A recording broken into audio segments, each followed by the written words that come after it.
This video is about how to do a one-way ANOVA in PSPP.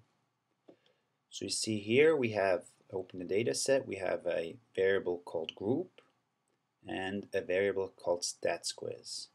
So there were 4 groups created, 1, 2, 3, 4 groups, and all these groups had the same test and stats.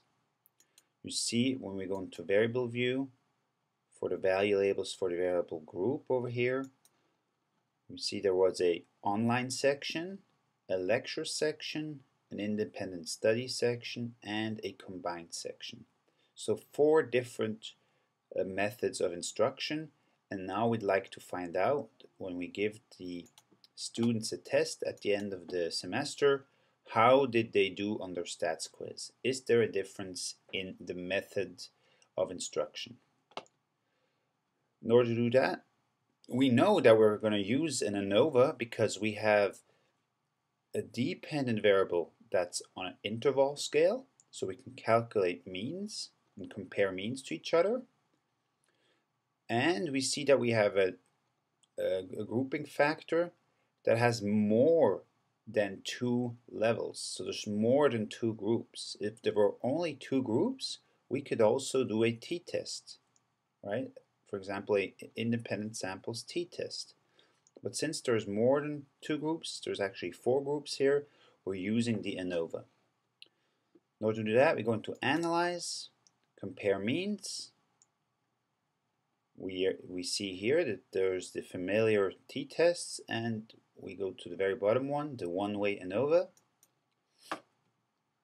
Here it looks similar as with the independent t-test, right? For group, for the factor of grouping factor, we use group. We click that over, get that here.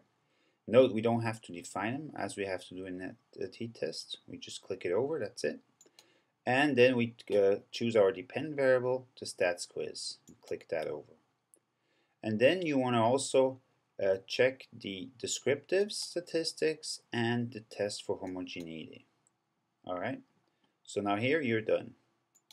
Okay, and we see in the syntax, we did the one way with the variable stats quiz by the factor group, and as statistics we ask for descriptives and the homogeneity. So here in the first section you see descriptives, you see for each of the groups you see the number of people in each group, 5, 5, 5, so equal group sizes for a total of 20 people, and you see the mean in the stats quiz for each group. Also standard deviation, standard error, the lower bound, the upper bound of the 95% confidence interval of the mean, and then the minimum and the maximum, the range of the scores. So these are your descriptive statistics here.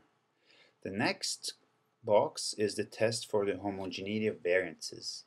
Similarly to the t-test in the ANOVA, we assume that the variances are equal or not significantly different from each other. So if we look here in the variances, right, which is the squared standard deviation, we see online section 0.84 is a little bit smaller than the other 2 here in the middle, and also the combined section is has a pretty small standard deviation. So we might have a significant difference in variances. But we have a test for that, a statistical test. We don't need to do it just by looking at it. And we're here again, we do the Levine statistics, and we get a degree of freedom 1 for the groups. 4 groups minus 1 is 3, and then the degree of freedom 2, which is for each group the degrees of freedom. So 5 minus 1, 5 minus 1, 5 minus 1, 5 minus 1. So we have 20 minus 4 is 16. And we see here that it's not significant, so there's no significant difference between those variances. So we assume that the variances in those groups are equal to each other. Okay, so we're okay to do an ANOVA. Even if this test is significant, generally the ANOVA does just fine. So we proceed here. We see that the between groups sums of squares is 31.60 divided by the degrees of freedom divided by 3 gives us a mean square of 10.53.